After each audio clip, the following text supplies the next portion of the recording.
Miss me? Uh-huh. Stanley? Gabe. Big Stan. Nice suit. Thanks. Hugh Jackman is sitting on a chair. John Travolta, clearly in control of events, is seated to his left alongside Halle Berry, while Vinnie Jones stands behind him holding a gun. Travolta calls Laura Lane over to distract Jackman, and she repeatedly kisses him. He tries not to respond. Miles for 100 grand, but that's not the point. Helga, meet Stanley. Hello, Stanley. Helga. Look, I don't have a lot of patience, Gabriel. Well, maybe you can help me with something, Stanley. John Travolta pulls out a laptop and turns it to show Hugh Jackman. Take a look at this. A restricted access login to the Department of Defense is on the screen. You know I can't touch that. Okay, this is bullshit. Look, you want something from me, and I want something from you. DOD, D-base, 128-bit encryption. What do you think? Impossible?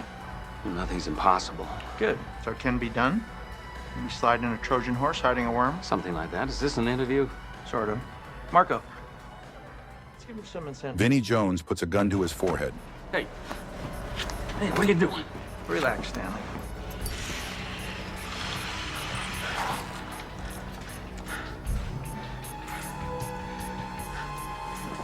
Now, Jackman is pinned to his chair by a man as Travolta tells him to break in within 60 seconds. unfortunately, I need someone who can do it in 60 seconds. You're kidding. Afraid not. Go! Get up, get up, get up. Jackman immediately starts typing, but the laptop screen has changed entirely. It's unclear where the login screen has gone. As he continues to type, random words unrelated to his actions appear on the screen, including audit, catalog, visitor, journal, and shutdown. Jackman repeatedly fails to log in. Each attempt results in a bright red access denied phrase filling the screen, accompanied by loud, annoying beeping.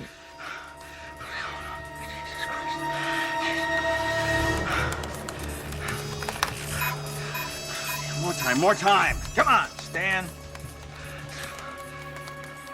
Travolta counts down the remaining time, while Jackman displays frustration at each failed attempt.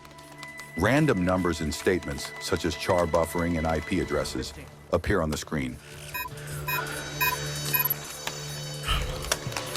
10, 9,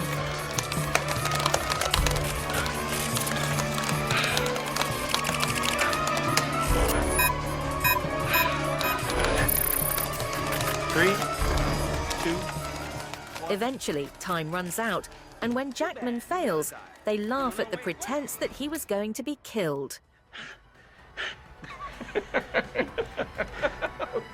I was just fucking with you, Stan. Jackman recovers and turns the laptop back over to Travolta. He has broken into the Department of Defense on someone else's computer with no supporting software in 60 seconds. Oh, yeah. Hello, listeners. This is Lyn. Welcome to episode 19 of Priviso Live, your dose of insights and tips on information security, ICT legislation, and risk, brought to you by Priviso Consulting. How are you, Stephen? Hello, Lynn. I'm amused, to be honest. Aren't movie hackers superb? They really are.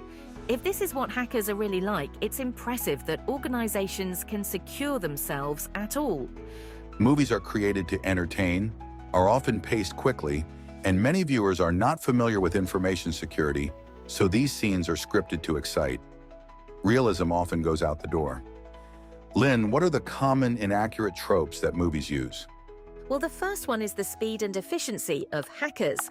They type at superhuman speeds and crack complex systems in minutes. Real hacking involves trial and error, patience, and sometimes days, weeks, or months of work. It's more about understanding system vulnerabilities, doing social engineering, and sometimes just waiting for the right opportunity. Hacking is often depicted with flashy graphics, rapidly changing screens, and dramatic sound effects. Actual hacking interfaces are usually command line interfaces or mundane-looking software with little to no visual drama. There's no unique hacking sound. Hackers are shown accessing any system anywhere in the world with just a laptop and an internet connection, often bypassing security trivially. Real-world hacking involves dealing with firewalls, local network specifics, encryption, and varied security layers. Global access is not as straightforward.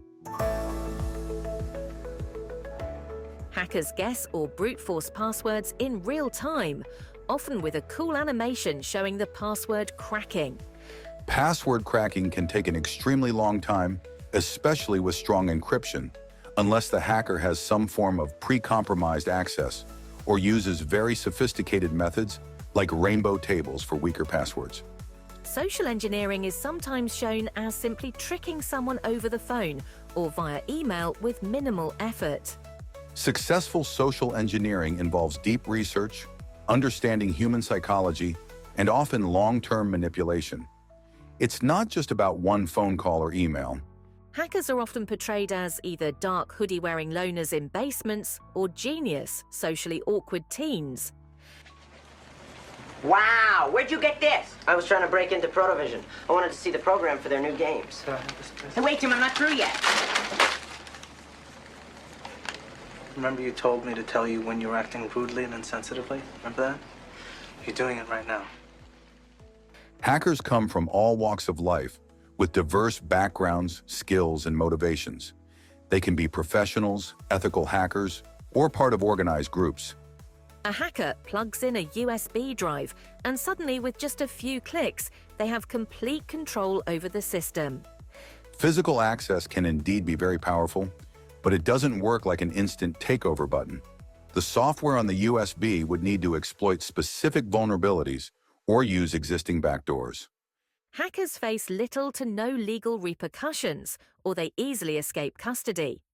Hacking can lead to severe legal consequences, including imprisonment, and law enforcement agencies are equipped to deal with cybercrime.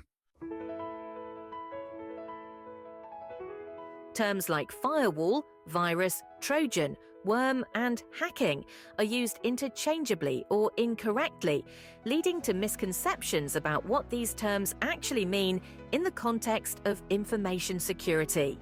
You know, I can enjoy an exciting movie until one of these scenes, and then the lack of reality distracts me.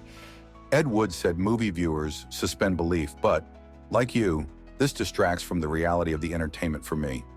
Are there any movies that show hacking accurately? Very few that are really accurate, but we can mention a couple which are not absolutely terrible.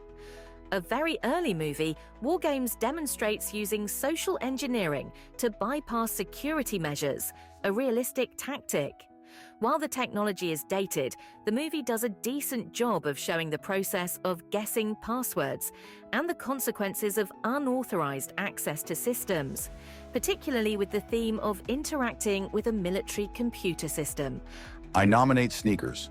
The film includes concepts like encryption, the importance of physical access to systems, and the vulnerability of supposedly secure systems. It also touches on the idea of security through obscurity and the use of cryptographic keys, which are more grounded in reality than many contemporaries. My last suggestion is The Imitation Game. It focuses on Alan Turing and the efforts to crack the German Enigma code during World War II. It provides a reasonably accurate depiction of cryptanalysis, code breaking, and the development of early computing methods for information security. It is dramatized, but I think the core concepts of decryption and the challenges of wartime cryptography are well represented. Alan! Alan! Alan! I need a new message. The latest intercept.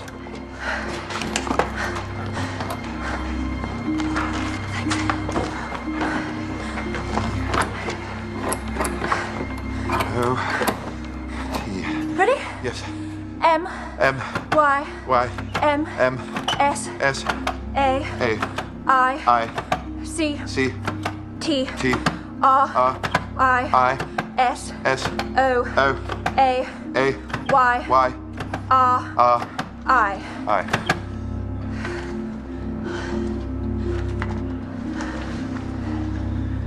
Okay, Miss Jaguar, ist Aufpunkt is directed to 53 degrees 24 minutes north and Aufpunkt 1 degree west.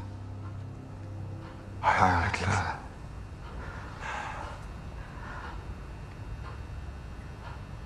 Turns out that's the only German you need to know to break Enigma.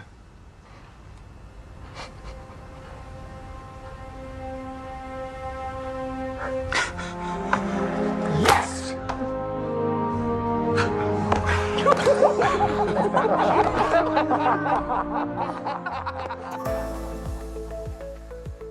I also suggest The Fifth Estate. The film deals with WikiLeaks and Julian Assange, focusing on information leaks, cryptography, and the tension between transparency and security.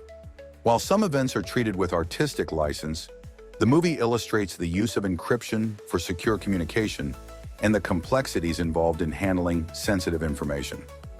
At the end of the day, as much as we may criticize how the movies address information security, it's all done to increase the enjoyability for the average viewer. Who doesn't love to watch a gripping thriller? I love movies, especially the classics. We can also suspend our beliefs and just enjoy immersing ourselves in fantasy. Absolutely. That's it from us for this episode. If you want to hear more of the same, don't forget to subscribe or like our channel to receive future episodes. You can find us on all major podcast channels, including Apple, Samsung, Spotify, iHeartRadio, and YouTube. As always, this is sponsored by Priviso Consulting, your partner when trust matters. Until next time, stay stay safe. safe.